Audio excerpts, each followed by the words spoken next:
Talking about sharks, they give बहुत ऐसा unfiltered feedback. आपके साथ ऐसा कुछ हुआ था? हमें तो काफी रॉ और ऑनेस्ट फीडबैक मिला था। इनफैक्ट हमारा शो काफी ड्रामेटिक और टीआरपी जनरेटिंग था क्योंकि अनुपम काइंड ऑफ पीछे ही पड़ गए थे हमारे। उन लोग ऐसा सेलिब्रिटी वाइब होने लगी उनकी, right? If you see Aman after getting a funding from such a person, do they still stay in touch with you? Investor feedback ना डबल एज्ड स्वॉर्ड है। Most of the times it's right, but there will be some points वही आपको बोलेंगे कि भाई मैं advice दे रहा हूँ, ले मत लेना, I am an accidental founder. But अगर मेरा बच्चा बोले मुझे फाउंडर बनना है तो मैं तो जो छपा भूल के भी गलती से भी ये सब नहीं करना है भाई। आगे बढ़ो, इतना बड़ा सोचो कि सब बोले कि तुम बेवकूफ हो, क्योंकि उतना बड़ा नहीं सोचो तो फायदा ही क्या है, कुछ बना ही नहीं पाओगे। अगर एक ही तो डिफरेंस है कि 7 साल जो कंपनी चलती है जो 1 साल में बंद हो जाती है, वो फाउंडर लगा रहा ना 7 साल, वो फिगर आउट कर लिया उसने। Ups and downs and lows में लोग घर वर बेच के अपना स्टार्टअप बचाए हैं और चलाए हैं और $1 बिलियन आउटकम्स पे पहुंचे हैं। तो वो जो रिस्क एपेटाइट होता है क्रेजी फाउंडर का, वो पागल पे नहीं कह सकते उसको, but you should be ready to lose everything in life and begin from scratch. Suppose एक कॉलेज किड है या एक बहुत यंग प्रोफेशनल है, उसको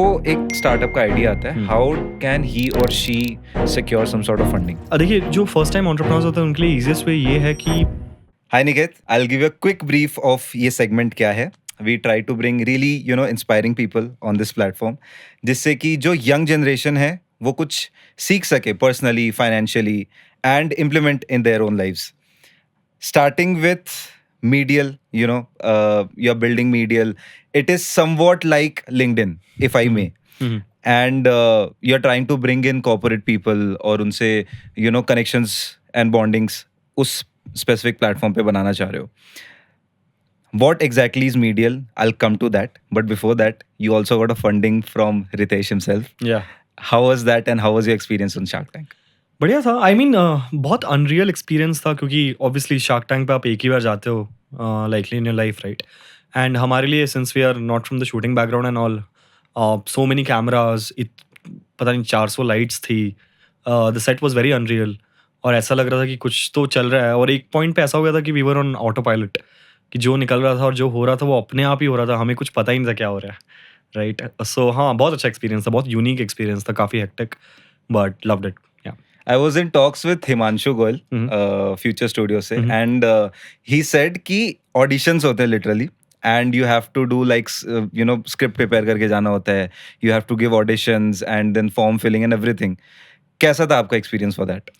right, so he is right. I mean सबसे पहले एक फॉर्म भरना होता है। अगर वो फॉर्म उन्हें पसंद आता है तो आप सेकेंड राउंड में जाते हो, जहाँ पे आपको एक वीडियो शूट करके को फाउंडर्स के साथ भेजना पड़ता है कि आप क्या बना रहे हो और आपका स्टार्टअप किस बारे में है।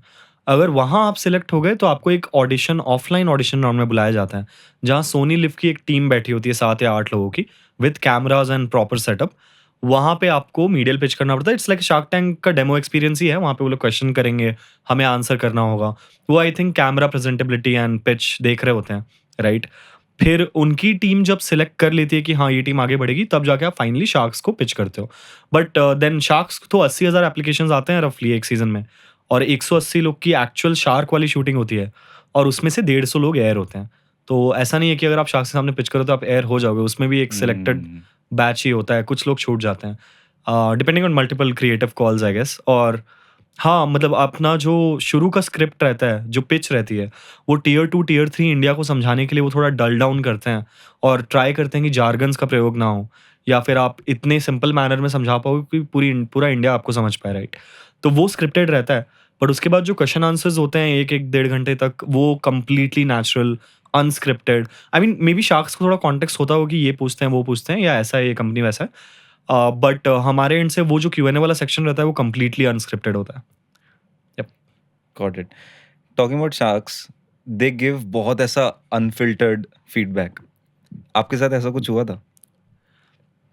हमें तो काफ़ी रॉ और ऑनेस्ट फीडबैक मिला था। इनफैक्ट हमारा शो काफ़ी ड्रामेटिक और टीआरपी जनरेटिंग था क्योंकि अनुपम काइंड ऑफ पीछे ही पड़ गए थे हमारे, but for all the right reasons, right? Like उन्होंने जो भी बोला ऐसा नहीं कि वो गलत है, बस मतलब मुझे पर्सनली ऐसा लगता है कि वो जिन हॉरिजॉन्टल सोशल नेटवर्क्स की बात करते हैं, इनफैक्ट कुणाल भी, उनका प्लेबुक लिखा गया था 20 साल पहले और वो बनाए गए थे 20 साल पहले, और आज कुछ उनमें से बड़े हो गए हैं जिनको हम रोज़ यूज़ करते हैं, जैसे इंस्टाग्राम या फेसबुक एट्सेट्रा। बट जैसा नेटवर्क मीडियल बना रहा है वो वर्टिकल नेटवर्क्स के कैटेगरी में आता है, जो आज तक वर्ल्ड वाइड एक भी वर्टिकल नेटवर्क प्रॉपरली एग्जिस्ट नहीं करता है, राइट, एट स्केल।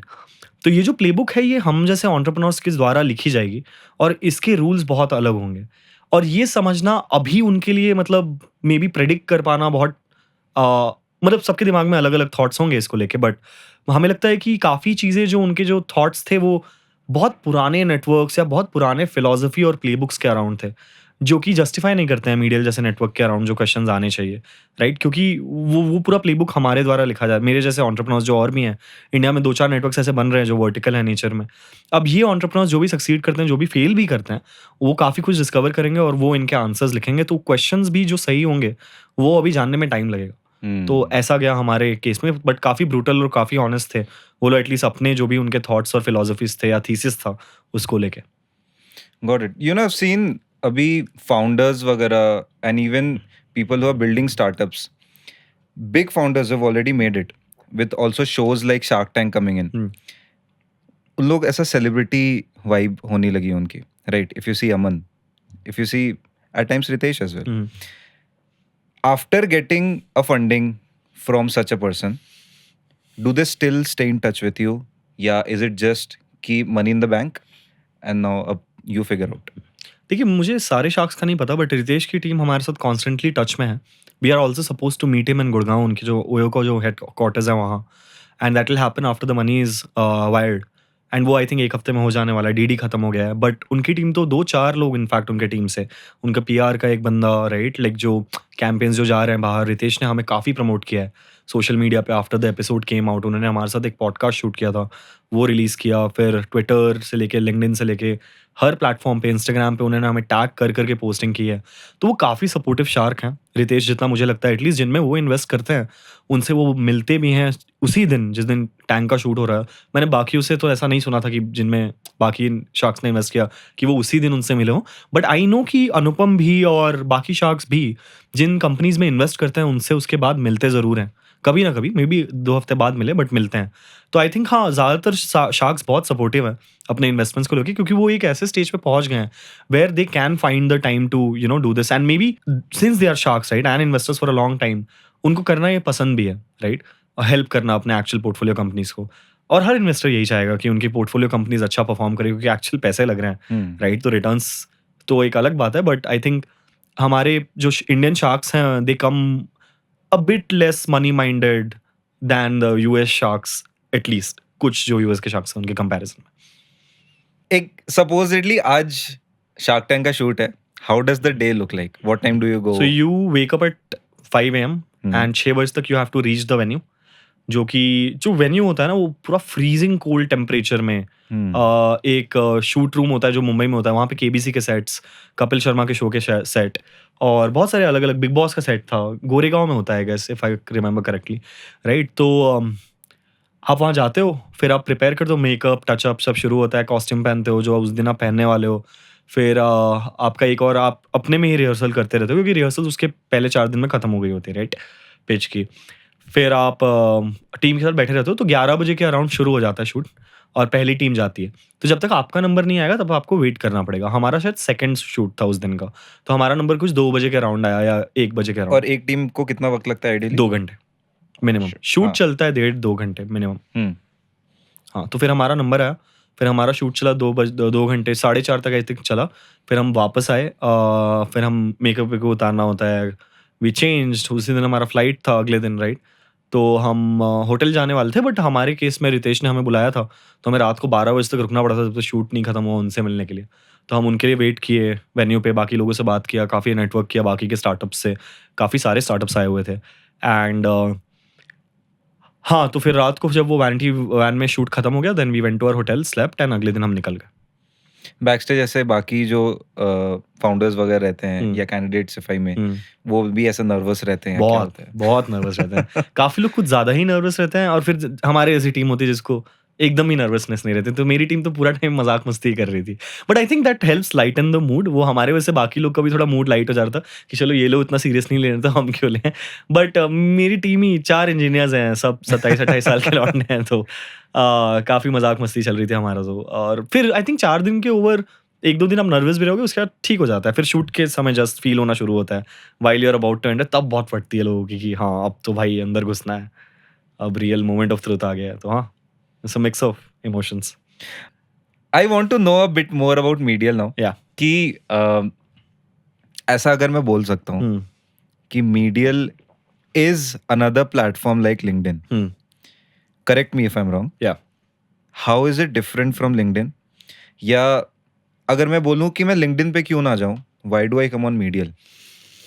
क्या मुझे डिफरेंट तरह के लोग मिलेंगे, या मुझे different type of bonds is what I will create, या is it just be a corporate stuff? क्या है वो? ठीक है, मैं ट्राई करता हूँ इसको जितना सिंप्लीफाई हो सके उतना सिंप्लीफाई करने का। The only similarity between LinkedIn and medial is कि दोनों प्रोफेशनल नेटवर्क्स हैं ऑफ सम सॉर्ट, राइट? अब लिंक्डइन पे सब बहुत ज़्यादा प्रोफेशनल है क्योंकि वहाँ पे आपका आईडी कार्ड है, आपका ex boss, present boss, next boss, सब कोई प्रेजेंट है, राइट?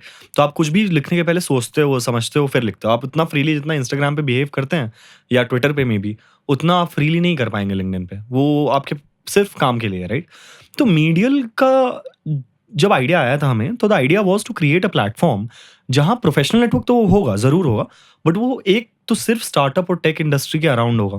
क्योंकि देखिए इंडिया में इतना यूथ है, इतने सारे लोग हैं इनफैक्ट, राइट? बच्चे जिनको जॉब चाहिए और जॉब्स तो है नहीं, सबके पास अनएम्प्लॉयमेंट का प्रॉब्लम है, राइट? और हम डिपेंडेंट नहीं रह सकते हैं फॉरेन एमएनसीज पे कि वो आके हमें जॉब्स दें। तो आज नहीं तो कल इंडियन यूथ को वो उठाना पड़ेगा मैंटल कि हमें जॉब सीकिंग से जॉब क्रिएटिंग की तरफ बढ़ना पड़ेगा। मान लीजिए एक बच्चा शुरू भी करता है कोई भी धंधा, राइट? कोई भी छोटा मोटा बिजनेस, स्टार्टअप ही नहीं बनाना है, वीसी बैक्ड ही नहीं होना है, बट कोई छोटा मोटा बिजनेस भी शुरू करता है, तो आई एम श्योर कि 1-2-3 साल की मेहनत पे वो 5-6 लाख के प्रॉफिट पे पहुंच सकता है अगर उसने दिमाग लगाया तो, राइट? ऑल जो वो मिसिंग जो लिंक है इसमें ये करने में, वो इन्फॉर्मेशन और नॉलेज का है। बैंगलोर जैसे सिटीज़ में हमें काफ़ी कुछ पता है, हम काफ़ी अच्छे लोगों से नेटवर्क कर सकते हैं। मेरे साथ मेरे एक कलीग हैं, जो मेरा कंटेंट डिपार्टमेंट सँभालते हैं हमारा मीडियल में। वो एक कॉफ़ी शॉप में थे और वहाँ निखिल कामत जॉब करते-करते आ गए थे। तो ये जो नेटवर्क है, ये नहीं अवेलेबल है। ये नॉलेज, ये जो डिक्शनरी में वर्ड्स हैं इंडस्ट्री के, ये टियर 2 टियर 3 सिटीज़ में अवेलेबल नहीं है, राइट? तो मीडियल वो जो गैप है वो ब्रिज करता है। और कहीं न कहीं मीडियल पे आपको उतना प्रोफेशनल होने की भी ज़रूरत नहीं है। आप थोड़ा रॉ और ऑथेंटिक भी हो सकते हैं। तो मान लीजिए आप एक फ्रेशर हैं और आपको एक बहुत स्टूपिड सा डाउट है, जो कि हाँ, लोग एक्सपीरियंस लोग सुन के सोचेंगे ये तो बहुत ही स्टूपिड डाउट है, ये क्यों पूछा जा रहा है? बट आपको तो नहीं पता है ना, आपके लिए तो बहुत बड़ा डाउट है, आपके लिए माउंटेन, आप 17-18 साल के हो, 20 साल के हो, 22 साल के, राइट? तो आप वो पूछोगे नहीं लिंक्डइन पे, आपको लगेगा कि यार नहीं, कोई कुछ बोल देगा लोग जज या हाँ, करेंगे। लोग जज कर लेंगे मुझे, राइट? तो मीडियल पे आप एक क्लिक ऑफ अ बटन से पोस्ट करते वक्त या कमेंट करते वक्त अनोनिमस जा सकते हैं और अपना डाउट बेहिचक पूछ सकते हैं, राइट? उससे क्या होता है कि कोई भी एज ग्रुप का मतलब प्रोफेशनल हो या एस्पायरिंग प्रोफेशनल हो, वो जाके अपना डाउट्स बहुत बिना जज हुए सॉल्व कर सकता है। ये जो सोशल इंट्रोवर्ट्स होते हैं सोसाइटी में, जो ऐसे प्लेटफॉर्म्स पे जल्दी कंटेंट क्रिएट ही नहीं करते हैं, उनको एक माध्यम मिलता है। दूसरा डिफरेंस ये है कि मीडियल पे ज़्यादातर 99% स्टार्टअप्स और टेक के अराउंड बातें होती थी। तो या तो कोई कुछ बना रहा है, या तो कोई किसी स्टार्टअप में काम कर रहा है और अपना करियर नेविगेट करने का ट्राई कर रहा है कि मैं रिएक्ट का डेवलपर हूँ, मेरे को आगे एआई एमएल में बढ़ना चाहिए क्या, डेटा साइंस में स्विच करना चाहिए क्या, मेरा इंटरेस्ट साइबर सिक्योरिटी में है, मैं कैसे इसको परस्यू करूँ? ये क्वेश्चंस के आंसर आपको लिंक्डइन में नहीं मिलते हैं। आप देखिएगा सिर्फ अपडेट्स आते हैं लिंक्डइन पे, ये मिल गया, ये जॉब हो गई, ये स्विच मार दिया मैंने, ये अवार्ड जीत लिया, राइट? तो ये जो नेविगेशन है, ये एक बहुत बड़ा पार्ट है जिसमें इंडियन यूथ को बहुत हेल्प और मेंटोरशिप चाहिए होगी, राइट? तो हम मीडियल को ऐसे डिफाइन करते हैं कि मीडियल 3 तरह के आईसीपीज़ के लिए बिल्ड करा है। आईसीपीज़ एज़ इन टारगेट ऑडियंस जो होती है, राइट? पहला टारगेट ऑडियंस हमारा 10 million plus founders and potential founders growing at N insane rate है। अब ये जो फाउंडर्स हैं और जो पोटेंशियल फाउंडर्स हैं, इनको एक प्लेटफॉर्म चाहिए होगा जहाँ पे ये अपना आइडिया वैलिडेट कर पाएँ। लोगों से पूछ पाएँ कि भाई ये चलेगा भी कि नहीं चलेगा? पब्लिक ओपिनियन कहाँ से मिलेगा, राइट? एक ये प्रॉब्लम हो गया। दूसरा ये हो गया कि visibility, marketing, initial first few users कहाँ से आएँगे? मीडियल जैसे प्लेटफॉर्म से बहुत जल्दी उनको मिलते हैं शोकेस के थ्रू, राइट? जो हमारा फीचर है, जो शार्क टैंक पे भी हाइलाइट काफ़ी हुआ था, रितेश ने जिसपे पैसे लगाए थे। फिर आपके पास मेंटोरशिप नहीं है, राइट? बिज़नेस मेंटोरशिप नहीं है, वो मेंटर्स आपको कहाँ मिलेंगे? आपके पास इन्वेस्टर्स नहीं है। ये लिस्ट जो है इन्वेस्टर्स का, जो एक्टिव इन्वेस्टर्स हैं, angel investors, venture capital investors अगर आपको खोजने हैं, आप गवर्नमेंट कितना-कितना ग्रांट्स देती है, 20-20 लाख का तो इक्विटी फ्री ग्रांट गवर्नमेंट दे रही है, प्रोडक्ट डेवलपमेंट के लिए, राइट? तो ये जो ग्रांट्स हैं और एक्सेलरेटर्स, इंक्यूबेटर्स, एंजल इन्वेस्टर्स, इनका मीडियल पे प्रॉपर ट्रैकर बना हुआ है, राइट? जिस पे आप जाके इन्हें देख सकते हो, इनको अप्रोच कर सकते हो। लोग इंटरनेट पे खोजते रहते हैं इन्वेस्टर्स को, मीडियल पे हमने ये बहुत अच्छे से क्यूरेट कर दिया है। फिर जो हमारा सेकंड आईसीपी है, एम्प्लॉइज़, राइट? जो ये स्टार्टअप और टेक इकोसिस्टम में एम्प्लॉइज़ होते हैं, ये 200 मिलियन से भी ज़्यादा हैं और ग्रो भी कर रहे हैं बहुत जल्दी, राइट? हर आप किसी भी विप्रो या किसी एमएनसी इन्फोसिस के एम्प्लॉय को पूछेंगे टेकी या नॉन टेकी राइट, प्रोडक्ट मैनेजर, डिजाइनर, कि यार स्टार्टअप है, ये बना रहे हैं, अगर उनको उस मिशन में इंटरेस्ट होगा तो क्या वो स्विच करेंगे? जरूर करेंगे। एक तो सैलरीज थोड़ी हाई होती हैं कंपैरेटिवली राइट, और दूसरा ये कि बहुत एक्साइट, जो ग्रोथ कर्व होता है एक एम्प्लॉय का बहुत स्टार्टअप्स हाई में, होता है। वो बहुत हाई होता है। आपको इतनी सारी चीजें हैंडल करनी पड़ेंगी कि आप एक नॉर्मल एमएनसी से बहुत ज्यादा सीख जाएंगे और बहुत जल्दी सीख जाएंगे राइट। तो ये एम्प्लॉयज को अगेन नेविगेशन, मेंटोरशिप, कि ये इंटरव्यूज कैसे क्रैक होंगी, क्या चाहिए होता है एक स्टार्टअप को, ये चीज़ें जो हैं, ये मीडियल प्रोवाइड करता है। तो कहीं न कहीं वहाँ पे ये इन लोगों का जो पूरा गैप है, ये फुलफिल हो रहा है। और तीसरा इन्वेस्टर्स हैं, वैसे उनके लिए हमने अभी उतना कुछ खास नहीं शुरू किया है। Deal sourcing is one of that TG जो हम डेवलप कर रहे हैं। आप सोचिए कि कल को अगर मीडियल ग्लोबल ऐसा प्लेटफ़ॉर्म बन जाता है जहाँ पे स्टार्टअप्स की सारी बातें हो रही हैं। सारे पेजेज़ हैं, कंपनी पेजेज़ ऑफ स्टार्टअप्स, सारे इन्वेस्टर्स हैं। तो इन्वेस्टर्स के लिए एक proactive targeted audience base ready होगा 100 मिलियन यूज़र्स का, जहाँ पे उनके लिए ज़्यादा रेलेवेंट ऑडियंस है कंपेयर्ड टू अ लिंक्डइन और अ ट्विटर राइट। तो ये 3 लोगों के लिए ये इन तरह की प्रॉब्लम्स जो है हम सॉल्व कर रहे हैं। Got it. I have also heard this phrase a lot of times, जहाँ लोग कहते हैं कि किसी एमएनसी में 1 साल काम करो और किसी एमएनसी में 4 साल काम करो और किसी स्टार्टअप में 1 साल काम करो। Its equivalent. हो सकता है।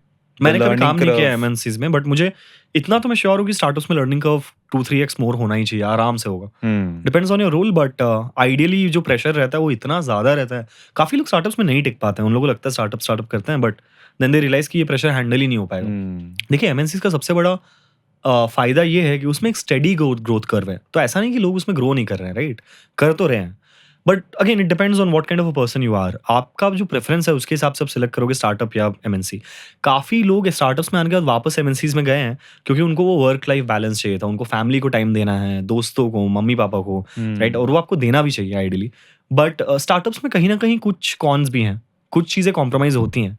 वर्क लाइफ बैलेंस कॉम्प्रोमाइज़ होता है। बट देन अगेन वो जो लोग घुसते हैं स्टार्टअप्स में और टिक जाते हैं, वो उस माइंडसेट से ही नहीं आते हैं। वो इस माइंडसेट से आते हैं कि भाई 20s is for work and काम करके फोड़ देना, राइट? और वो मज़े भी करते हैं, ऐसा नहीं कि स्टार्टअप एम्प्लॉइज़ म मतलब I think everyone has heard about the craziest of parties that happens in startups, but वही है, work hard, play hard, but it's different philosophy of life and to whoever it suits basically. Got it. अभी active users कितने होंगे medial पे? तो हमारे app पे करीबन 90,000 एक्टिव यूजर्स हैं मंथली और वेबसाइट पे 45,000, सो कुल मिला के 1.5 लाख अप्रोच कर रहा है monthly active user base. Alright Niket, hmm, माहौल थोड़ा सा सीरियस हो गया है। I want to bring it down a little. Sure. थोड़ा और चिल करते हैं। Let's play quick game. This is called network this, hmm, right? I will give you certain scenarios hmm, और आप मुझे बताना कि ये मीडियल कैसे सॉल्व करेगा इस चीज को। Hmm. A recent graduate who is great at design but has zero connections in the industry. बहुत ईजी है, आप मीडियल पे जाओ, डिज़ाइन रिलेटेड कुछ भी पोस्ट करो, जो आपको एंगेजमेंट आएगा मोस्टली डिज़ाइनर्स से आएगा। उनको आप डीएम करो, उनसे बातें करो, जो नॉलेज लेना है लो, या जो बातें करनी है करो और सीखो। या फिर आप डिज़ाइन के जो पोस्ट है मीडियल पे, आप रिकमेंडेशन हमारा बन रहा है, नेक्स्ट वीक लॉन्च भी हो जाएगा। रिकमेंडेशन आके अगर आप डिज़ाइन में इंटरेस्टेड हो, आप ज़्यादा डिज़ाइन के बारे में पढ़ रहे हो, तो आपको वही पोस्ट, डिज़ाइनर्स के पोस्ट, जो भी वो लोग पोस्ट कर रहे हैं, रिक्वायरमेंट्स पोस्ट कर रहे हैं, वो मिलेंगे। आप जॉब्स या इंटर्नशिप्स उठा सकते हैं मीडियल से, मिलते हैं। हमारा प्रीमियम सब्सक्रिप्शन जो है, उसके थ्रू आप जॉब्स और इंटर्नशिप्स लेके सीख सकते हैं। आप अपने आप को, हमारा एक फ्रीलांस मार्केट प्लेस आ रहा है ऐप पे, वहाँ अपने आप को लिस्ट करके और प्रोजेक्ट्स लेके अर्न भी कर सकते हैं और सीख भी सकते हैं। तो any beginner in any field in fact can grow similarly on medial.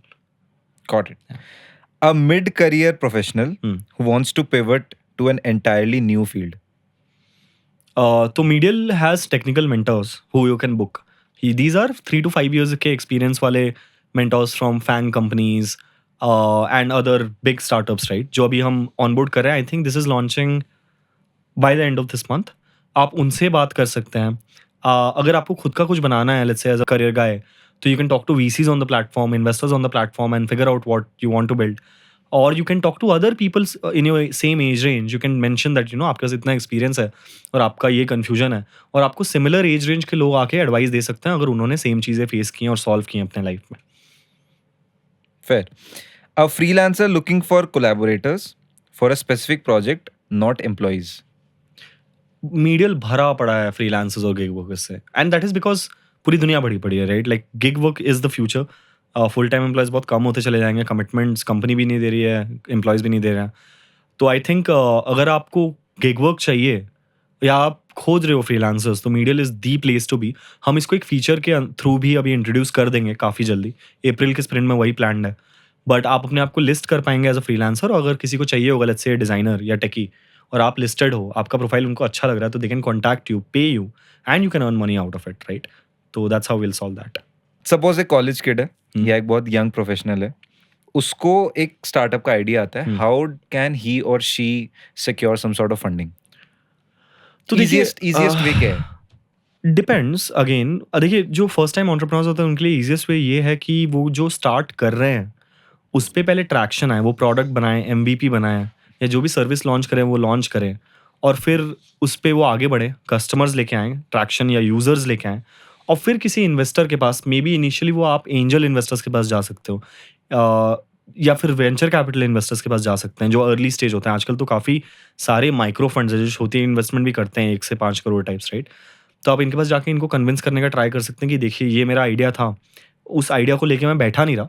मैंने ऐप बनाया या जो भी बनाना था आपको, वेबसाइट या सर्विस बनाई, या टूल बनाया बी2बी में, और मैंने इसको सेल किया है। मेरे पास आज के डेट पे 10 कस्टमर है, 5 कस्टमर है या 1000 कस्टमर है, जो भी आपका अट्रैक्शन है, या 5000 यूज़र्स हैं, और इनका ये बिहेवियर है, ये है, ये इतने-इतने खुश हैं, और मुझे लगता है कि मैं इतना यहाँ तक पहुँच सकता हूँ अगर मैं इतना पैसा रेज़ कर पाऊँ तो आप मुझ में इन्वेस्ट कीजिए।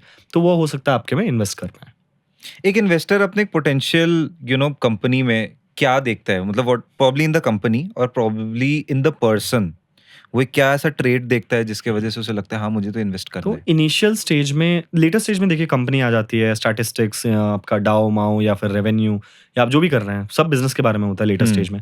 बट जो इनिशियल स्टेज होता है, जो प्री सीड या सीड फंडिंग होती है, उसमें it is mostly a bet on the founder, कि ये फाउंडर चमक रहा है क्या, इसको मन है क्या बनाने का, या अगर मन है तो ये टिक पाएगा क्या, क्योंकि most people give up. The biggest problem is इधर को फाउंडर कॉन्फ्लिक्ट या giving up, right?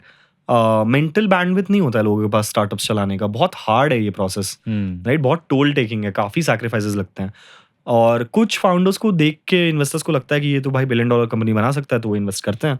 It's more of a founder bet than a monetary bet और आइडिया और विजन बेट। कितने स्टार्टअप्स तो पिवट कर जाते हैं, राइट? So many.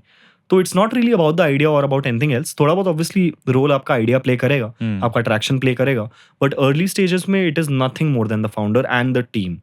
फाउंडर एक पहलू है, सेकंड पहलू उतना ही इंपॉर्टेंट है उसके को-फाउंडर्स, उसका टीम, कि ये कितने कैपेबल हैं। ये एक फाउंडर जो इनका सीईओ है, इनको कॉम्प्लीमेंट कर रहे हैं क्या? या ये सीईओ कॉम्प्लीमेंट करता है क्या अपनी टीम को? फॉर एग्जांपल मेरी टीम में टेक की ही ज़रूरत थी। मेरे बाकी तीनों को-फाउंडर टेक और ग्रोथ में एक्सपर्ट्स हैं, और मैं बिज़नेस सँभालता हूँ। तो वो परफेक्ट सिनर्जी थी, और मैं सेकंड टाइम एंटरप्रेन्योर भी था, तो मेरे लिए थोड़ा ईज़ी हो गया था fund raising. But I think ये जो बैलेंस है, ये देखते हैं एक तो, और दूसरा कि फाउंडर में वो ज़ील दिख रहा है कि नहीं, कि ही कैन डू इट और build something really large. Got it. आप बात कर रहे थे सैक्रिफाइसेस के बारे में हुँ। कि एक फाउंडर को करना पड़ता है, क्या है वो सैक्रिफाइसेस? बहुत सारे फॉर्मेट्स में आ सकता है वो सैक्रिफाइस। तो एक हो जाता है कि आपके पास बहुत टाइम नहीं रहता है बहुत सारी चीज़ों के लिए जो आप करना चाहते हो, राइट? आप खेलना चाहते हो, आप घूमना चाहते हो, या आप फैमिली के साथ टाइम स्पेंड करना चाहते हो। यूजुअली आपकी फैमिली दूसरे सिटी में ही रहती है, जैसे मेरी है। तो आप उतना फ्रीक्वेंटली नहीं जा पाएँगे त्योहारों पे, या फिर सेलिब्रेशंस पे, या बर्थडे पे, या कोई भी इवेंट पे, राइट? फैमिली इवेंट पे, शादियों में। अगर आपकी पर्सनल लाइफ है, आपकी कोई गर्लफ्रेंड है या बॉयफ्रेंड है, तो आप शायद ना बना पाओ, आप उतना टाइम नहीं दे पाओ, वो आपको छोड़ के चले जाएँ। आपके दोस्तों से आपका काफ़ी बात बंद हो जाएगा या कम हो जाएगा। आपके जो बहुत क्लोज़ फ्रेंड्स होंगे शायद उनसे थोड़ा बहुत हो भी जाए, but most of the times you will find yourself so occupied in the startup, क्योंकि every day is fire fighting, ठीक है? हर दिन आप मौत से लड़ाई कर रहे हो कि कभी भी मर सकता है स्टार्टअप, राइट? और हर दिन एक फाउंडर को फ़ील होता है, सुबह फ़ील होता है कि आज तो सब डूब जाएगा, 2 दिन में बंद करने पड़ेगा सब, ये नहीं चलने वाला है। और उसको शाम तक फ़ील होता है कि नहीं, I am the king of the world, सब चला लूँगा, राइट? तो ये जो स्विंग्स हैं ये इतने ड्रामेटिक होते हैं एक फाउंडर के दिमाग में, कि बाकी सारा कुछ जो सोशल लाइफ़ को कंप्राइज़ करता है, जो एलिमेंट्स, वो सारे कॉम्प्रोमाइज़ होने शुरू हो जाते हैं। और उसको झेलना बहुत टफ होता है। You have to deal with severe loneliness and depression, may be in some cases, right? और ये होते हुए देखा है हमने कितने फाउंडर्स के साथ, कितनी सैड स्टोरीज हैं, कितने साथ गलत हो गया, राइट? तो वो मेंटल स्ट्रेंथ चाहिए एक फाउंडर होने के लिए to handle all of this and then deliver a billion dollar outcome, right? और solve a large enough problem. तो ये क्यों करना है, ये तो मुझे मुझे आज तक नहीं समझ में आया। मैं I am an accidental founder, but अगर मेरा बच्चा बोलेगा कि मुझे फाउंडर बनना है तो मैं तो 2 चपेट दे दूँगा उसको कि भूल के भी, गलती से भी ये सब नहीं करना है भाई, आगे बढ़ो, कुछ और कर लो। But given the person I am, मैं शायद यही करता रह जाऊँगा लाइफ टाइम, राइट? मुझे यही आता है, मुझे यही पसंद है and I am used to it and मुझे लगता है मैं कर सकता हूँ, तो मैं कर रहा हूँ। Got it, cool. Let's play another quick game. Sure. This is called Startup Mythbusters. मैं आपको कुछ कुछ सिनेरियो बताऊंगा, ठीक है? एंड आपको बताने की इज इट अ मिथ और a reality. Starting with, you need a revolutionary idea to build a successful startup. False. And why is that? क्योंकि काफ़ी आइडियाज़ ऐसे होते हैं जो काफ़ी सक्सेसफुल बन पाते हैं, but they are basically an execution play instead of an idea. Idea 20 रुपए किलो में मिलते हैं, ऐसा बोला जाता है इंडस्ट्री में, राइट? तो आइडियाज़ एकदम कोई वैल्यू नहीं है आइडियाज़ का जब तक आप एग्जीक्यूट नहीं कर रहे हो। हमारे डोमेन में 3-4 कंपनीज हैं, क्या फ़ायदा? मतलब एंड ऑफ द डे तो जीतेगा वही ना जो ज़्यादा अच्छा काम करेगा, जो ज़्यादा सही सोचेगा, जो ज़्यादा दिमाग लगा के काम करेगा, ज़्यादा हार्डवर्क डालेगा, टैलेंट के साथ ऑफ कोर्स और स्मार्ट वर्क के साथ। तो it's false, it's not that. देखो, true innovation will pay of course, उसमें बहुत पैसा बन सकता है, but I have seen a lot of companies which are an improvisation on existing companies. For example Canva, वो अडोबी पे एक इम्प्रोवाइजेशन था which made it easier for non designers to use the tool and make good designs, right? तो उसने कुछ नया तो नहीं इन्वेंट कर दिया, उसने बस ड्रैग एंड ड्रॉप टूल्स अच्छे से यूज किए और डिजाइन को डेमोक्रेटाइज कर दिया, तो बन गया वो बहुत $1 बिलियन बिजनेस है आज के डेट पे, बहुत बड़ा बिजनेस है। तो आप बहुत सारी चीजें जो एग्जिस्ट करती है उनको बेटर बना के भी बहुत बड़ा बिजनेस बना सकते हो। Got it. You should always listen to investor feedback. False. So investor feedback ना डबल एज्ड स्वॉर्ड है। Most of the times it's right, because they have seen multiple companies doing the same mistakes, so they can warn you prior enough कि तुमको नहीं समझ में आ रहा है but भाई ऐसा करो। और मेरे इन्वेस्टर तो बहुत अच्छे हैं, वो हर सैटरडे मेरे साथ बैठते हैं, उन्होंने कितनी चीजें मुझे बोली जो मैंने नहीं की होती तो शायद मीडिया बंद हो गया होता। तो I really value their opinion, but there be some points and ये तो वो भी वही आपको बोलेंगे कि भाई मैं एडवाइस दे रहा हूँ, ले मत लेना, अच्छा लगे तो ही लेना। इन्वेस्टर्स भी बहुत स्मार्ट है, right? And they are really nice, like nobody wants their money to डुबोफाई, राइट? लाइक क्यों चाहेंगे वो अपना पैसा डुबाना? तो वो ये भी बोलते हैं कि देखो ये मेरा एडवाइस है but and decision is with you. तो ऐसे कुछ डिसीजंस होंगे जिसपे आपको अपने आप को और अपने इंट्यूशन को बैक करना होगा, क्योंकि अगर आप सबके एडवाइस लेके बनाते रहोगे और कल को बैकफायर कर गया, कुछ गड़बड़ हो गया, तो आप इन्वेस्टर्स को नहीं ब्लेम कर सकते हो, ब्लेम तो फाउंडर पे ही पड़ेगा। तो it's your call at the end of the day, सुनो सबकी, करो अपनी। बट हाँ, वो आपको बैलेंस करना पड़ेगा कि क्या सही है क्या गलत है, वो डिसाइड करना सबसे टफ होता है। सुनो सबकी, करो अपनी। Nice. Startups need to be in major tech hubs to succeed. There have been examples जहाँ पे बाहर से भी स्टार्टअप्स बहुत अच्छे बने हैं, या फिर यहाँ बन के बाहर जाके ऑपरेट कर रहे हैं जो छोटे सिटीज में। यार but I think for the next 5 years that's true. It's you can not discount the advantages of a big city. अगर मैं होता तो मैं अगले 5-6 साल में कुछ बनाने वाला होता तो मैं बैंगलोर में ही बना रहा होता, या एक बड़े सिटी में, but Bangalore preferably. Got it. ठीक है. First mover advantage is crucial. In some cases yes. Okay. Raising lots of funding kills your business. Can do if you're not cautious enough with your money. ठीक है. Explain a little more. तो बहुत ज़्यादा पैसा आता है तो लोग बहुत ज़्यादा खर्चा करना शुरू करते हैं, बहुत हायरिंग कर लेते हैं, पता नहीं क्या बनाना है फिर भी हायरिंग किए जा रहे हैं, फिर भी नए ट्रैक्स लॉन्च किए जा रहे हैं, राइट? और काफ़ी बार वो वैल्यूएशन का भी गेम थोड़ा बाइट बैक कर सकता है। आपने बहुत पैसे उठा लिए बहुत बड़ी वैल्यूएशन पे, बट आपका ग्रोथ उतना सिग्निफिकेंट नहीं है अगले 2 साल में, तो आप फिर से जब पैसा उठाने जाओगे तो या तो डाउन राउंड होगा या तो आपको पैसे ही नहीं मिलेंगे उस वैल्यूएशन में, क्योंकि आपका वैल्यूएशन ऑलरेडी बहुत हाई है for that stage of an investor, right? तो it might kill your business. Got it. You need to work 80 hours a week to build a successful False. startup. Okay. But most founders will end up doing that. You don't have a choice. Employees necessarily don't need to. They don't have the same incentives as you. But it depends, right? मेरे employees जब मैंने higher किए थे तो बहुत crackheads हैं सब, 10 जन की टीम है, बट सब पे कट्स लेके आए हैं, अपनी सैलरी छोड़ के आए हैं बड़ी कंपनीज से, क्योंकि उनको मीडियल पसंद है। अब अगर मैं उनको बोलूंगा कि भाई आज काम करना है दिन भर, तो वो करेंगे, बट अगर कभी काम नहीं होगा, थोड़ा लाइट है तो ठीक है, कोई बात नहीं, है ना? वो घर से भी करते हैं, वो कभी कभी ऑफ भी लेते हैं, कुछ प्रॉब्लम है या रिफ्रेश करना है अपने आप को, तो काम हो जाना चाहिए। मुझे नहीं पता तुम कितने घंटे दे रहे हो, फिलॉसफी इज कि काम हो जाना चाहिए। तुम 24 घंटे लगाओ दिन के या 10 घंटे में या 2 घंटे में कर लो, मुझे क्या, मेरा काम हो जाना चाहिए बस। Okay, just one last question that I would end. There's a lot of things that I want to know. Want to just end with one last question. अगर आपको एक younger self होता, supposedly if you were 18, right? You got to meet yourself when you were 18. क्या एक आप advice दोगे उनको, या एक ऐसा मंत्रा दोगे फॉर सक्सेस और may be for a secret sauce? What is that one thing? Dream big and never give up. ये बहुत क्लीशेड लगता है सुनने में, बट मैंने यही किया बचपन से और मेरे लिए तो काम कर गया है, तो मैं तो यही कर दूंगा हर एक आदमी को। इतना बड़ा सोचो कि सब बोलें कि तुम बेवकूफ़ हो, क्योंकि उतना बड़ा नहीं सोचो तो फ़ायदा ही क्या है, कुछ बना ही नहीं पाओगे फिर है ना? और दूसरा कि नेवर गिव अप, क्योंकि वही जैसा मैंने बताया कि वो स्विंग्स बहुत हाई होते हैं एंटरप्रेन्योरशिप में, and you will feel every other day, you will feel something different, ups and lows, downs and highs. But the only difference between a successful entrepreneur and someone who fails is that this guy who failed, obviously there can be conditions and luck and so many other factors, but in a lot of cases वो mentally हार जाते हैं कि भाई नहीं हो पा रहा है, मेरे से नहीं बन पाएगा, I don't want to do this, right? वो लोड worth it नहीं होता है बहुत बार, and that's fine, but the more you can be mentally strong, the higher the chances are कि तुम टिक जाओ। एक ही तो डिफरेंस है कि 7 साल जो कंपनी चलती है और जो 1 साल में बंद हो जाती है, वो फाउंडर लगा रहा ना 7 साल, वो फिगर आउट कर लिया उसने ups and downs and lows में। लोग घर-वर बेच के अपना स्टार्टअप बचाए हैं और चलाए हैं और बिलियन डॉलर आउटकम्स पे पहुँचे हैं। तो वो जो रिस्क एपेटाइट होता है क्रेज़ी फाउंडर का, वो पागल पे नहीं कह सकते हैं उसको, but it will take, you should be ready to lose everything in life and begin from scratch at any point in life if you're doing a startup, and you should be okay with it.